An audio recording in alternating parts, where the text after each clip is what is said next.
అందరికీ నమస్కారం అండి. Welcome to our channel. Telangana రాష్ట్ర ప్రభుత్వ ఉద్యోగులకు చెల్లించాల్సిన బకాయిలపై దృష్టి. మరో కీలక నిర్ణయం దిశగా అడుగులు. యాక్చువల్‌గా తెలంగాణ రాష్ట్ర ప్రభుత్వ ఉద్యోగులకు తెలంగాణ రాష్ట్రం ఏర్పడ్డాక వచ్చేటటువంటి రెండో పీఆర్సీ ఇప్పటికే చాలా అంటే చాలా డిలే అయింది. ఈలోగా ప్రభుత్వ ఉద్యోగులకు దేశంలో ఎక్కడా లేని విధంగా తెలంగాణ రాష్ట్రంలో మాత్రమే 6 డిఏ బకాయిలైతే పెండింగ్‌లో ఉన్నాయి. ఇవన్నీ కూడా ఎప్పుడు క్లియర్ అయ్యాను అనే విషయానికొస్తే ప్రభుత్వ ఉద్యోగులు మరో సంచలన కీలక నిర్ణయం దిశగా అడుగులైతే వేస్తున్నారు. బకాయిలపై దృష్టి పెట్టండి అని చెప్పేసి మరొక ఇంపార్టెంట్ అప్డేట్‌తో మీ ముందుకు రావడం జరిగింది. బకాయిలపై దృష్టి పెట్టండి అని చెప్పేసి తెలంగాణ ప్రభుత్వ పెన్షనర్స్ జేఏసీ డిమాండ్ అయితే చేసింది.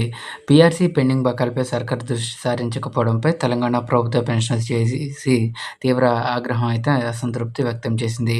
సో, ఆదివారం హైదరాబాద్‌లో నిర్వహించిన కోర్ కమిటీ సమావేశంలో జేఏసీ చైర్మన్ కె. లక్ష్మి మాట్లాడుతూ పీఆర్సీతో పాటుగా పెండింగ్ బకాయిలపై సర్కారు దృష్టి పెట్టాలని కోరడం జరిగింది.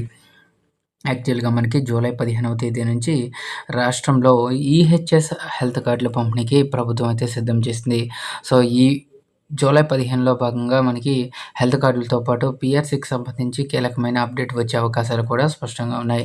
ఎందుకంటే అతి త్వరలోనే పీఆర్సీ పే స్కేల్స్‌ని ప్రకటిస్తాం. పీఆర్సీ కమిటీ నివేదికను తెప్పించుకుంటామని చెప్పేసి ప్రభుత్వం ఇటీవలే మనకి సమావేశంలో చెప్పడం జరిగింది. అలాగే ఈ అంశాలను పక్కదారి పట్టించేందుకు 1,20,00,000తో ప్రమాద బీమా పథకాన్ని తెరపైకైతే తీసుకొచ్చారని మండిపడ్డారు.